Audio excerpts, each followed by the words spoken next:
Bonjour les IM3 et bienvenue dans votre nouvelle vidéo de solfège, la dernière avant les vacances de Noël. Alors aujourd'hui au programme, comme d'habitude, de la lecture de notes, de la lecture de rythme. On va en profiter pour faire un petit peu d'écoute par rapport à notre lecture rythmique. Et on terminera avec un petit peu de chant, un petit chant de Noël bien évidemment, avant les vacances. C'est parti. Allez, démarrons tout de suite avec la lecture de notes. Pour la lecture de notes, tu vas prendre la page 12 de ton cahier, c'est les pages jaunes, tu commences à comprendre le principe. Et nous allons faire aujourd'hui les numéros 32 et 33. Dans le numéro 32, rien de spécial, un petit exercice en clé de sol, uniquement en clé de sol pour vous rappeler l'emplacement du si. Le si qui se trouve au-dessus de la portée avec une ligne supplémentaire. On a rajouté une ligne, on est venu poser la note dessus. D'accord? Donc petit rappel sur le si. Bon, je pense qu'en IM3, vous êtes au point avec ces notes-là, mais ça fait pas de mal, surtout dans ces circonstances-là, de faire des petits rappels. Très bien, c'est parti pour le numéro 32. J'ai mon métronome et je le mets sur 80. 80, c'est un tempo moyen. Néanmoins, l'exercice n'est pas très compliqué, alors c'est parti. 1, 2, 3, 4. Si, si, si, si, si, fa, sol, si, ré, do. Et en plus, vous avez vu que le début est quand même très facile. On vous a mis tous les si que vous connaissez. Si, si, si, si, si. D'accord? Les trois hauteurs différentes. Au-dessus de la portée, en milieu de la portée, en dessous de la portée. Ok? Donc cet exercice n'est pas très très compliqué. On peut même se permettre d'accélérer un petit peu et on est parti à 92 à la noire. 1, 2, 3, 4. Si, si, si, si, si, fa, sol, si, ré, do. Voilà pour le numéro 32. Petit rappel sur le si. Et on enchaîne maintenant avec le numéro 33. Le numéro 33, un exercice clé de sol, clé de fa. Vous avez 4 groupes. Attention, le groupe numéro 3, le groupe C, mélange la clé de sol et la clé de fa. Mais je ne pense pas qu'il y ait de soucis là-dessus pour vous. Alors, je suis reparti. J'ai remis mon métronome sur 80. Et c'est parti. 1, 2, 3, 4. Ré, sol, do, fa, la. Si, la, fa, la, si. Do, si, si, ré, ré. Si, si, fa, sol, si. Et vous avez remarqué qu'à la fin, on insiste encore une fois sur les différents si.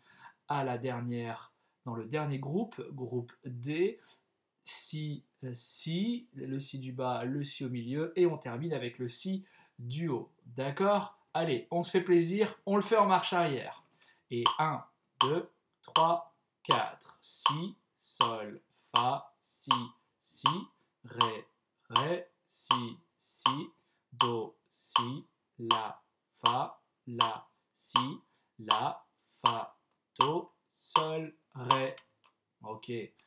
Si vous avez un petit peu de mal, comme d'habitude, vous stoppez le métronome, vous mettez la vidéo sur pause, vous regardez bien votre exercice, vous regardez les endroits où vous avez un petit peu de mal, vous essayez de retenir les notes que vous ne retenez pas, et ensuite vous recommencez progressivement jusqu'à arriver à mon tempo. Si jamais vous trouvez que c'est trop facile, vous prenez un métronome ou vous en téléchargez un. Vous augmentez petit à petit. Là, on était à 80, vous faites 85, 90, 95, 100, après 95, 100. Et voilà, d'accord? Donc vous augmentez petit à petit le tempo. Bon, bah, j'ai tout dit pour ces exercices. Maintenant, c'est à vous de jouer. Passons maintenant à la lecture rythmique. On va donc passer dans les pages bleues. Tu vas donc prendre l'exercice numéro 27. L'exercice numéro 27, il se trouve à la page 28 et 29. Attention, l'exercice est sur 2 pages. N'oubliez pas de passer à la page suivante. D'accord? Donc oui, cet exercice est très long. Ceci dit, il met en application le rythme que l'on a vu la semaine dernière et que l'on a vu il y a 2 semaines, à savoir le demi-soupir croche. Ok? Le demi-soupir croche est un rythme qui vaut un temps. C'est comme si on avait deux croches, mais on a supprimé la première. Et comme on l'a supprimée, il faut bien la remplacer par quelque chose, on l'a remplacée par le demi-soupir. D'accord? Donc quand vous avez ce rythme, ça fait croche, croche, le 2, il est dans la tête, on l'a effacé. 2 croche, croche, croche. Et pour vous aider dans les lectures rythmiques, quand vous avez demi-soupir croche, vous faites un petit et sur le demi-soupir et ensuite vous enchaînez avec votre croche. Et croche, et croche, et croche, et croche, et croche. Ça marche? Donc, le numéro 27, il met en application le demi-soupir croche. C'est un extrait d'une pièce, on va en parler juste après. Mais dans un premier temps, j'aimerais faire cet exercice à l'oral, d'accord? Sans forcément l'écouter, sans forcément, on en parlera après. Ok, alors c'est parti. L'avantage de cet exercice, c'est que cette pièce est en dante, ça veut dire qu'elle est très lente. On peut comparer en dante à un tempo qui est à 60. Vous voyez, c'est assez facile au niveau du tempo. Par exemple, si je prends le début, ça va me donner 1, 2, 3. Fa, Fa, et Sol, Mi, chute. La, et Si, Sol, et La, Si, etc., etc. Donc vous avez vu, le tempo est plutôt correct. Donc on va analyser cet exercice un petit peu. Donc on va regarder le début. Alors le début est très facile, hein. Si on regarde les 3 premières lignes, c'est extrêmement facile. Des noirs et des demi-soupirs croche, c'est exactement ce que je viens de faire. La noire, ultra facile, demi-soupir croche, bon, à ce tempo-là, c'est assez facile également. On va regarder la page suivante, la page 29, puisque l'exercice continue. Mesure 17, au début de ligne c'est marqué mesure 17. Là on commence à changer un petit peu le rythme, on commence à fournir un petit peu le morceau. On commence à trouver des noirs pointés croche. Fa, La, Sol, Fa, Mi. Chute, chute. La, Do, Si, La, Sol. Chute. Et La, Si. Voilà. Donc, petite nouveauté pour cette partie-là, pour la deuxième partie de ce morceau, à partir de la mesure 17, on commence à voir des noirs pointés croche. On va même pouvoir trouver une noire liée à deux croches à la mesure 31, entre la mesure 30 et 31. Vous remarquez qu'on a mis une noire et qu'on l'a liée à deux croches. Ré, Mi, Fa. On est toujours dans cette même dynamique. Et ensuite, pour terminer à partir de la mesure 33, là on arrive dans la dernière partie du morceau. Très facile. Là c'est extrêmement facile. Vous avez des noirs, des blanches. Voilà, quelques noirs pointés, croches qui se promènent, mais rien de compliqué. D'accord? Donc, nous allons le faire maintenant avec le métronome du début. Alors attention également, il y a des reprises. Comme l'exercice est déjà très long, je ne vais pas faire les reprises. Ok? Allez, c'est parti, numéro 27. Et 1, 2, 3. Fa, Fa, et Sol, Mi, chute. La, et Si, Sol, et La, Si, et Do, La, et La, Ré, et Mi, Do, chute. Fa, et Sol, Mi, chute. La, et Si, Sol, La, Si, et Do, La, Ré, Do, Ré, Mi, Fa, Ré, chute, je continue. Fa, La, Sol, Fa, Mi, chute, chute. La, Do, Si, La, Sol, chute. Et La, Si, Ré, Do, Si, La, chute. Et La, Ré, Fa, Mi, Ré, Do, Mi, La, Do, Mi, Sol. Fa, La, Sol, Fa, Mi, chute, chute. la, do, si, la, sol, chute. Et la, si, ré, do, si, la, ré, mi, fa, mi, ré, chute, je continue. Fa, mi, la, sol, si, la, ré, mi, ré, do, dernière ligne, fa, mi, la, sol, si, ré, do, ré, mi, ré, chute. Ok, alors vous avez vu, la rythmique tourne toujours autour de la même chose. Donc si vous avez compris le début, vous allez forcément comprendre tout l'exercice. Voilà, la seule chose, c'est qu'il est peut-être un poil long, mais prenez votre mal en patience. Et puis, je vous rappelle que vous êtes bientôt en vacances, vous aurez le temps. Ok, super. À vous de jouer pour cet exercice uniquement à l'oral. Et maintenant, on va parler de ce qui a vraiment été écrit à partir de cet exercice. Allez, let's go. Parlons maintenant plus précisément de votre exercice. Vous remarquez que votre exercice porte un titre et également un compositeur. Il est marqué G.F. Handel, Sarabande. Alors Handel, de son prénom George Friedrich, est un compositeur allemand qui est né en 1685 et qui est mort en 1759. Ce qui fait de lui un compositeur de l'époque baroque. L'époque baroque. Tiens, mais faisons un petit point sur les époques de la musique. Alors, regarde le petit tableau qui va apparaître juste à côté de moi. Voilà, merci. Du coup, sur ce tableau, tu peux remarquer les différentes grandes époques de la musique, même si on peut en trouver encore un petit peu avant, puisque vous savez que la musique existe depuis presque la nuit des temps. Les hommes préhistoriques faisaient de la musique avec des cailloux, ils tendaient des pots sur des tambours et ils chantaient. Donc la musique existe depuis très très très très très longtemps. Maintenant, moi je vous parle de la musique dite savante, de la grande musique. Elle commence à émerger à la Renaissance. Vous voyez, dans les années 1500-1600. C'est la colonne orange de votre première colonne. Ensuite, vous pouvez trouver l'époque baroque. Et c'est l'époque où a vécu Handel. On peut aussi citer Jean-Sébastien Bach.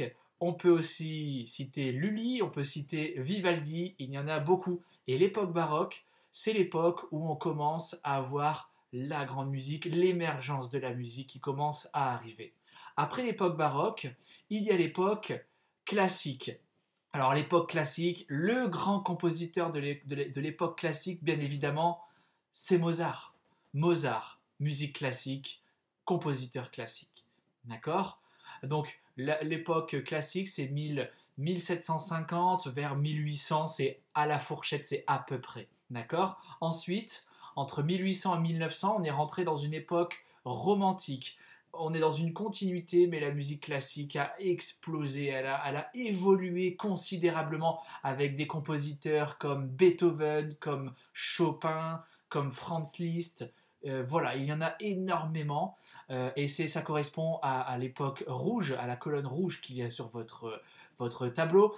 Enfin, on termine dans les années 1900-1950 avec l'époque moderne où on va trouver Debussy, on va trouver Ravel et enfin l'époque contemporaine. Alors il est noté 1950-2010, mais on est toujours dans l'époque contemporaine où là on essaye d'expérimenter un petit peu la musique avec l'électronique, etc., etc. D'accord? Donc ça fait pas de mal, un petit point sur les différentes époques de la musique. La Renaissance, le baroque, le classicisme, le romantisme, l'époque moderne et l'époque contemporaine. Mais revenons à nos moutons. Exercice 27, écrit par Handel et qu'il a intitulé Une sarabande. Une sarabande, c'est quoi? À l'époque baroque, une sarabande, c'est une danse. Une danse lente et à 3 temps. Tiens, ça tombe bien.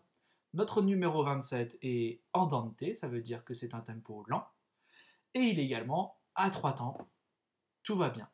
Donc sachez que Handel avait écrit ce morceau pour pouvoir être dansé. Jean-Sébastien Bach a également écrit énormément de suites de danse. Voilà. Et Jean-Sébastien Bach également a écrit des sarabandes. Handel n'est pas le seul à avoir écrit des sarabandes. Ok. À votre avis, quel instrument jouait cette sarabande? Le piano. Ah non, le piano à l'époque baroque, il n'était pas encore tout à fait né. À l'époque, à la place du piano, on utilisait le clavecin. Alors le clavecin, il ressemble étrangement au piano, on peut dire que c'est son cousin éloigné.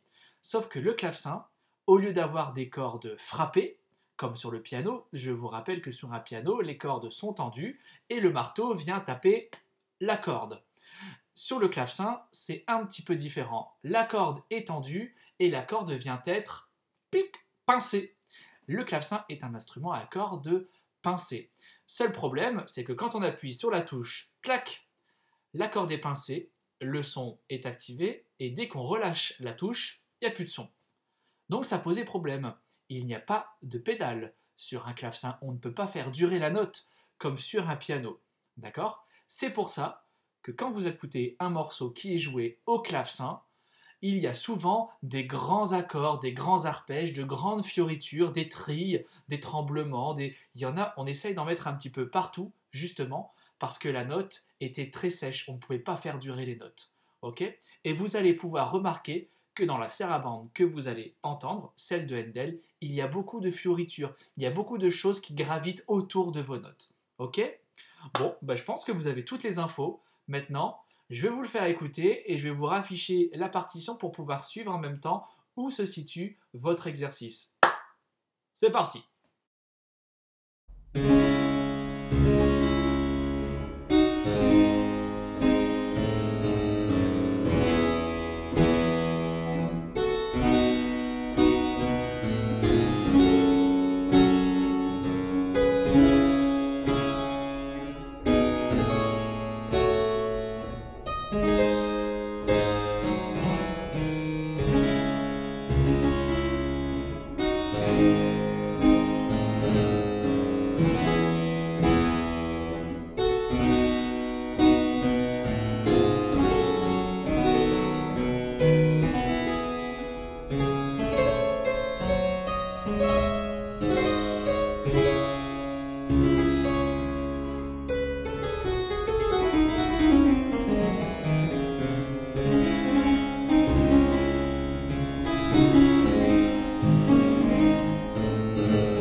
Etc., etc. L'extrait s'arrête ici. Vous avez entendu tous ces détails, toutes ces fioritures que l'on rajoute, parfois même on se perd, on oublie de savoir où on est, tellement il y en a des petits tremblements comme ça, des petits trilles, des mordants, on appelle ça en musique. D'accord? Et on en rajoutait partout, il fallait beaucoup, beaucoup de fioritures. Ok, très bien, voilà pour la petite écoute, j'espère que vous avez apprécié. Maintenant, on va terminer avec un petit peu de chant. Allez, pour le chant, tu vas prendre donc les pages orange à la page 68 et on va regarder le premier chant, celui qui se trouve en haut de ta page, celui qui s'intitule Deck the Hall. Alors c'est un chant de Noël, c'est un chant qui est très très très très très connu. Je me suis dit quand même à une semaine de Noël, il fallait qu'on en profite un petit peu. Ok, donc très connu, très facile. Bon, je vais pas m'attarder là-dessus. On y va sans plus tarder. C'est parti. Et 1, 2, 3, 4. Do, si, la, sol, fa, sol, la, fa, sol, la, si, sol, la, sol, fa, mi, fa. Do, si, la, sol, fa, sol, la, fa, sol, la, si, sol, la, sol, fa, mi, fa. Sol, la, si, sol, la, si, do, sol, la, si, do, ré, mi, fa,